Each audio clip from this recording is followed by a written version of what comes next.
You're watching HuffPost Live, and this conversation is presented by Monster, where you can search millions of jobs to help you find better. Whether it's your first job or your 10th, finding a new job is always a challenging process. Now, many of us focus on just getting a job, and we don't think about our career paths and larger goals. Joining us to discuss the importance of always considering the big picture when it comes to career, we have a great panel, starting with Paolo J. Agbe. He's a recent Temple University graduate. We also have Tracy Tillapaw, the Assistant Director of Counseling for Career Services at Syracuse University. And here with me on set, we have the lovely Sonia Kapadia. She's an entrepreneur and the CEO of Taste Savant. And Sonia, I'm going to start with you because right now you are your own boss. Did you always know that that's what you wanted? I did. I always knew I wanted to be an entrepreneur. And you talked about in your intro about career path. My very first job out of college was not an entrepreneurial role in the least.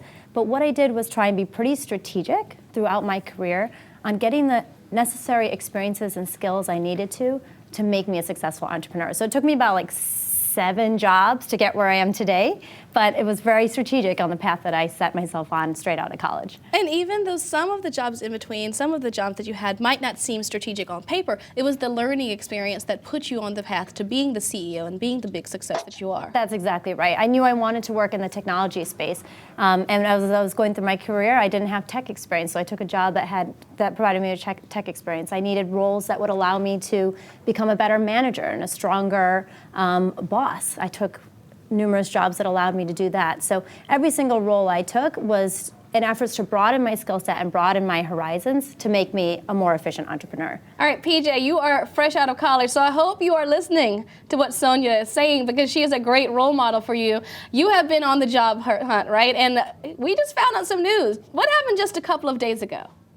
Actually, last week, I actually just got my first job offer, and I actually just accepted it today. I'm so excited for you. This is so thrilling. Thank you are you. on your path to your ultimate dreams. When did you start to think about career? Because a lot of kids don't start thinking about career until the 11th hour of college graduation or when those student loan bills start piling up. When did career start to matter to you? Actually, it was around the 11th hour, actually.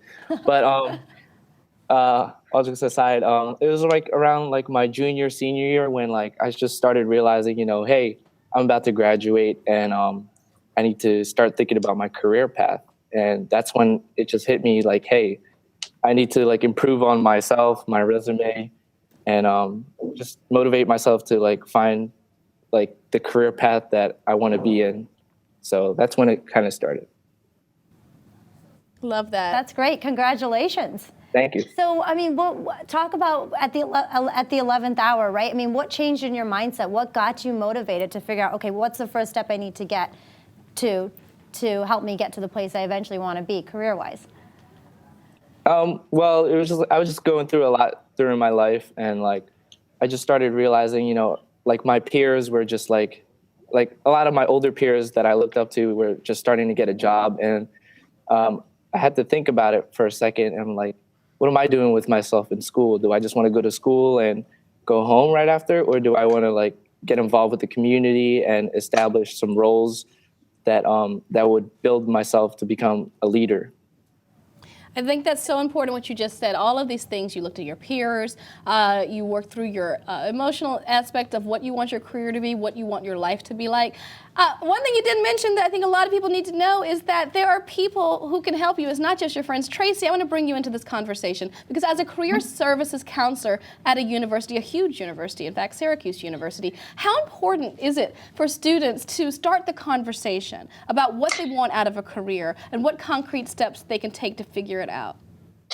Yeah, definitely. We are always trying to get people to get involved freshman year. And oftentimes we have students with their parents coming and saying, we don't need you right now. And we always try to encourage them that, yes, they do. So one of the things that we do is work with first year students to try to help them determine who they are and what is important to them. And that was one of the first questions that I ask when I'm going through with a student and thinking about what they want to major in or what possible careers they might be looking into.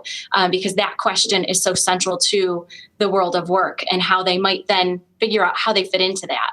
Well, and also it's great to start the process early because you can track the evolution, right? For example, Sonia, I'm sure You knew you wanted to be the boss. You knew you wanted to be a CEO. You knew you wanted to be a huge power player. You didn't quite know exactly what, I'm sure your goals changed over the time.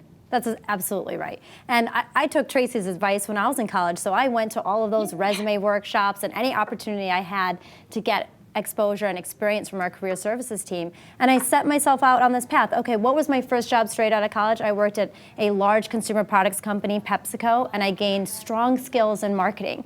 But that was at a huge company, and I knew I needed to move my way into a smaller and smaller and smaller business. But before I could do that, I needed skills beyond marketing.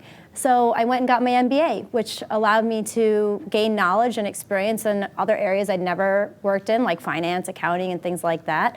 And I kept making choices like that to help me get to where I needed to be. And here's the thing, you didn't accept every single offer that came your way. That's true. A lot of times we're just like, I just need a job. I got these bills coming in. Just come on, just someone hire me. It is the most stressful thing to say no to a job because hello, someone's offering to pay you money to do something.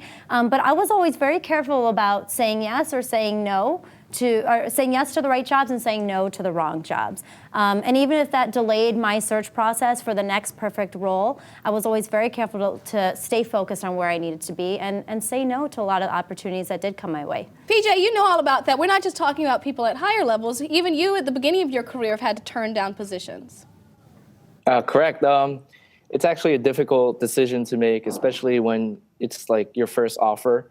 It's really tempting, and it's like your first like offer ever. It's just amazing, and sometimes you have to like really think about it and think about the numbers and just budget like how you do monthly. And if you could live up to it, then go for it. But if you think you could do better, then you could always say no and just have trust in yourself and know that you could fit a better role and just overachieve. I love that. I think that's super important, especially in this market, because I want to actually talk about the job market specifically for millennials, okay? So for every doom and gloom article like this one, which reads, how broke are millennials? This broke. There's also a bright side. We have to pay attention to that too. There's the falling unemployment rate for 25 to 34-year-olds over the last few years. So Tracy, here in your position, you don't just work with current students, you also work with recent alumni, and everyone comes to you. What do you stress about the overall job market to millennials, but also to everyone? So I think the thing to keep in mind is that the job market is going to continue to fluctuate. But I think what's important is that if you do your research and make yourself the best candidate as possible by networking with people and finding out about different job markets, then you can be more successful. Luckily, I've been talking to so many alumni recently who seem very optimistic about the job market. And I think that helps out with their job search, because no recruiter will want to work with someone who's very negative. So it is a reminder to help, those alumni to stay focused on their goals and to realize that, the situation will change. For millennials, I think PJ mentioned this comparison to others. That's something I see a lot with students who are graduating. My friend has a job offer or has accepted a job in October and it's now April and I'm still looking. So educating and learning about the different industries, their hiring cycles is all very important to stay focused on that it may be something where you won't get a position until closer to graduation, as opposed to certain industries which will hire months in advance. So that can be really frustrating, but educating yourself on the market is so important, and your specific industry. We have a comment here from Rec. He says, if one takes employment seriously, every job prepares you for the next. The goal should be long-term employment, though. Now, Tracy, on that note, you used to also be a recruiter. So you have a really interesting and unique perspective on job hunting. What were the differences when talking about the goal of long-term employment? What were the differences with people who were looking for a job when they had a job and people who were unemployed while looking for a job? Yeah, I think I recently just read this article about how unemployment changes us. People get very negative. They lose their ability to stay fresh in their field because they're not utilizing all of their skills all the time. So I think what's important is when you're in a position, as long as it's not something that there's anything illegal happening or harassment, that is a good time to be looking for a position because you still have that steady income. And as much as you might or might hate going to the job each day, you can also take some time to figure out what you truly want, to figure out what are you liking, what are you disliking about this position, and where do you see yourself in the future, as opposed to when you have that financial burden or need of getting employed right away and thinking about, well, I just need income because I have bills to pay. So it is a different mindset. And obviously, if you're employed, you can be a little bit more comfortable and hopefully picky in your job search as you move forward to be more strategic. I think Tracy makes some really interesting points. And one other thing that I've learned along the way is whether you're in a job or not in a job at the moment, keeping your relationships fresh throughout the process is extremely important. So what I've done throughout my career is always stayed in touch with mentors and people I respect and even friends and colleagues in my network, not so that I can gain from those relationships later on down the road, but just to genuinely keep relationships going. And I find that when I give advice to other people who are earlier on in their career, when they are not in a job, if those relationships are fresh and strong, they're able to find a job much more quickly. Sonia, bringing us a great point, PJ. Networking is extremely important. Even when your network is small, you're still building it. How important is it for you to get your Facebook correct, your Twitter correct, your LinkedIn up, even if all it says is recent college graduate?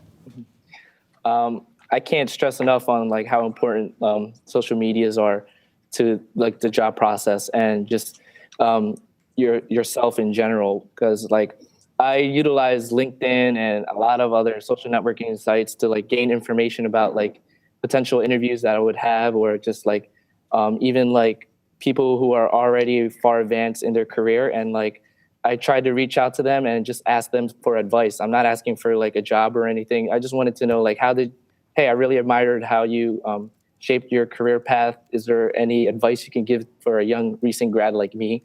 And just conversations like that, I made a lot of mentors, and I made a lot of like connections through that.